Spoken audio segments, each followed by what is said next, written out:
የገንዘብ ነፃነት አብሮ ስለሚያሳልፉ ጓደኞች፣ አብሮ እንዲሳካልህ የሚፈልጉ ሰዎች፣ አንዳንድ ሰዎች እንድትወድቅ ወይም እንዲሳካልህ የማድረግ አቅም አላቸው።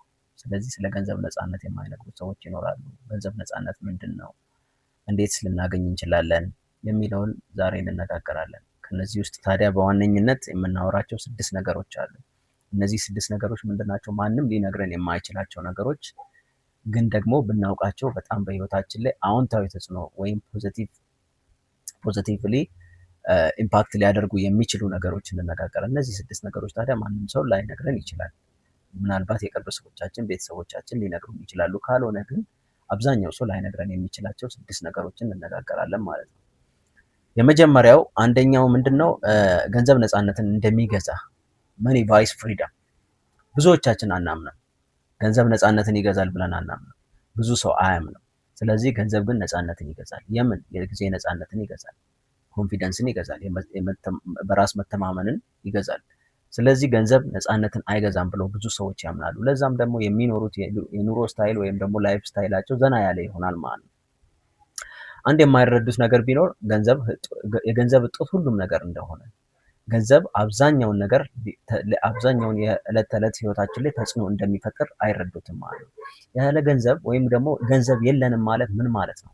ገንዘብ የለንም ማለት መጥፎ የጤና አገልግሎትን፣ መጥፎ የአመጋገብ ስርዓትን እንድንከተል፣ የማንፈልገውን ምግብ እንድንመገብ፣ የማንፈልገውን ጓደኛ አብረን እንድናሳልፍ እንገደዳለን። ስለዚህ ገንዘብ ዳይሬክትሊ ወይም ኢንዳይሬክትሊ በቀጥታም ሆነ በተዘዋዋሪ እኛ ላይ ተጽዕኖ የማሳረፍ አቅም አለው። ይሄ ደግሞ ነፃነትን ያውጃል ማለት ነው። ገንዘብ ሲኖረን ነፃነታችን እናውጃለን። የማንፈልጋቸውን ሰዎች ነው ማለት እንችላለን፣ መናገር እንችላለን፣ ማንኛውንም ነገር እንትን ማድረግ እንችላለን። ከዛ በተጨማሪ ከምንም በላይ ታይም ፍሪደም የነፃነትን ይሰጠናል። የጊዜ ነፃነትን፣ የፈለግነው ቦታ በፈለግነው ሰዓት የመድረስ፣ የማንንም ፈቃድ ሳንጠይቅ፣ ማንም ተጽዕኖ ስር ሳንሆን ይህንን የማድረግ አቅም ይኖረናል ማለት ነው።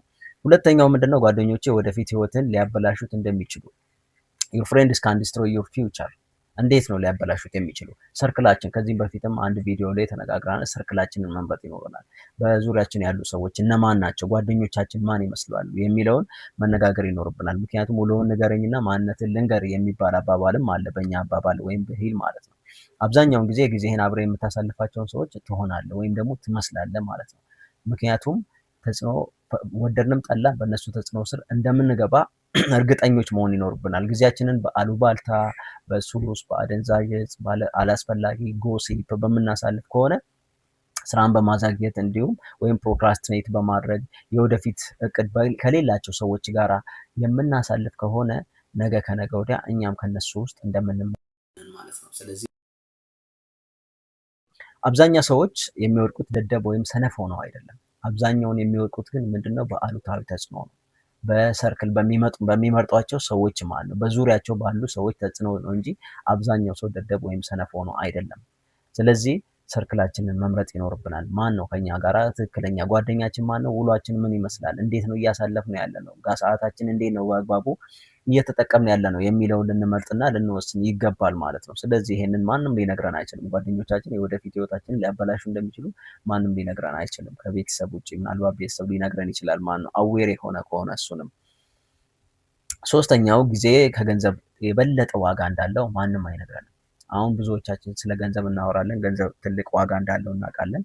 ግን ደግሞ ከጊዜ በላይ ደግሞ ከገንዘብ በላይ ደግሞ ጊዜ ትልቅ ዋጋ አለው። ምክንያቱም ገንዘቡን የሚያመጣ ጊዜ ነው። ጊዜን በአግባቡ ስንጠቀምና በአግባቡ ተጠቅመን ኤክስፕሎይት ወይ ዩቲላይዝ ስናደርገው፣ ባለፈ ተነጋግረናል፣ ትልቁ ሪሶርስ ነው። በአለማችን ላይ ያለው ትልቁ የማይተካ ሪሶርስ ቢኖር ጊዜ ነው። ስለዚህ ጊዜያችንን የምንጠቀምበት ትልቁ በህይወታችን ላይ ዋጋ እንዳለው ማለት ነው። ስለዚህ ብዙዎቹ ጊዜ ከገንዘብ የበለጠ ዋጋ እንዳለው ባለማወቅ አብዛኛው ወጣት ዛሬ ካለው ጓደኛ ወይም አደገኛ እምነቶች አንዱ ነገ ጊዜ አለኝ፣ ነገ እሰራዋለሁ፣ በኋላ እሰራዋለሁ፣ ከሚቀጥለው ሳምንት፣ የሚቀጥለው ዓመት እያልን የምናዘገየው ወይም ፕሮክራስቲኔት ማድረግ ትልቁ እና ዋነኛው ነው ማለት ነው።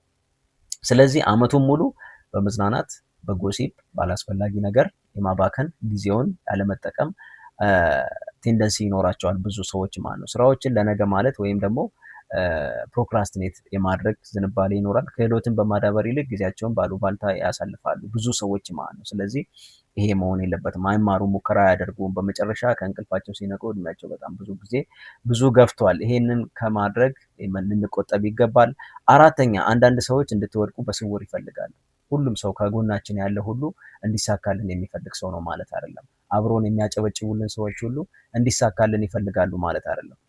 some people secretly enjoy seeing you fail ወድቀን ማየት የሚፈልጉ ሰዎች አሉ።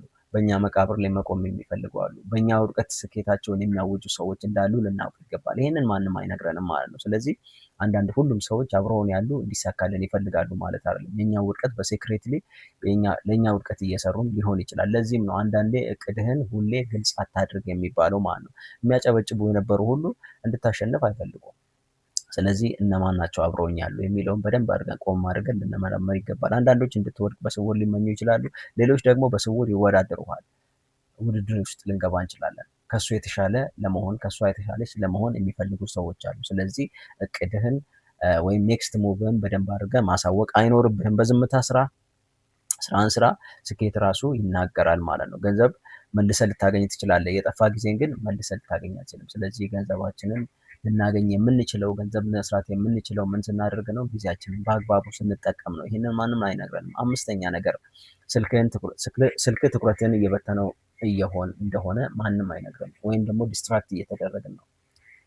ስልካችን ብዙ ጊዜ አንዴ ስልካችንን ካነሳን ብዙ ስክሮል በማድረግ ጊዜያችንን ልናሳልፍ እንችላለን። ብዙ ሰዎች ስልካቸውን ሳያነሱ 10 ደቂቃ መቀመጥ አይችሉም ወይም መቆየት አይችሉም ማለት ነው። ብዙ ሰዎች ይህንን ማድረግ አይችሉም። ስለዚህ በየ10 ደቂቃው ስናነሳ 10 ደቂቃ አንስተን ደግሞ ምን ያህል ስክሮል እናደርጋለን የሚለውን በደንብ ልናይ ይገባል። ስለዚህ ስልካችን ትኩረታችን እንደሚነሳ ዲስትራክት እንደሚያደርገን ማንም ሰው ሊነግረን አይችልም። ይሄ ጉዳይ ነው። ስክሮል በማድረግ ብዙ ጊዜያችንን ልናጠፋ እንችላለን። በየደቂቃው የደስታ ስሜት ወይም ዶፓሚን እንዲፈልግ ያደርገዋል ውስጣችን ማለት ነው። ስለዚህ ስክሮል በማድረግ ያንን ሳትስፋይ እናደርገዋለን ማለት ነው። ለዚህ ነው ብዙ ሰዎች መጽሐፍ ማንበብ፣ መጸለይ፣ ማጥናት ወይም ደግሞ ስልካቸውን ሳይነኩ ለአንድ ደቂቃ መቆየት በጣም ችግር ይሆንባቸዋል። ትኩረት እናጣለን። ይሄ የስክሮሊንግ ያመጣው ማለት ነው። ስክሮል በማድረግ ያመጣ ነው አቴንሽን ዲፊሲት ወይም ደግሞ የአቴንሽን ዲስትራክት የመሆን ብዙ ማንበብ አንችልም፣ መጸለይ አንችልም፣ ሶሊቲዩድ ወይም ደግሞ በራሳችን ብቻችንን ለመቀመጥ ረዥም ጊዜ ያለ ስልክ አንችልም ማለት ነው። ስለዚህ ይሄ አምስተኛው ነው። ስድስተኛው አንዳንድ ሰዎች የሚወዱ ጠቃሚ እስከሆንክ ድረስ ብቻ ነው። some people only love you when you are useful ያንን ጥቅም ካጡ ከኛ ጋር የማይቆሙ ሰዎች እንዳሉ ማንም አይነግረንም ማለት ነው። ስለዚህ ማን ነው ከኔ ጋር ያለው? ሰርክላችንን አሁንም በደንብ አድርገን ልንመረምር ይገባል ማለት ነው። ይህ የህይወት አሳዛኝ እውነታ ነው። ሁሉም ሰው እውነተኛ ማንነትን አይወደውም። እውነተኛ ማንነታችን ወዶ አይደለም ከኛ ጋር። እኛ ጋር እውነተኛ ማንነታችን የሚወዱ ሰዎች ሊኖሩ ይችላሉ። ያ ማለት ብዙ ሰዎች ያንን ያደርጋሉ ማለት አይደለም። አብዛኞቹ ከአንተ በሚያገኙት ጥቅም የተነሳ ብቻ በአጠገብ ይቆያሉ። ያንን ጥቅም ሲያጡ ከአጠገብ የሚለዩ ሰዎች ይኖራሉ ማለት ነው። ስለዚህ እነዚህ 6 ነገሮች በደንብ አድርገን ልናውቃቸውና ልንገነዘባቸው ማንም ሰው ላይነግረን የሚችሉ ጉዳዮች ስለሆኑ በደንብ አድርገን ልናውቃቸው ይገባሉ። ስለምታዳምጡኝ አመሰግናለሁ።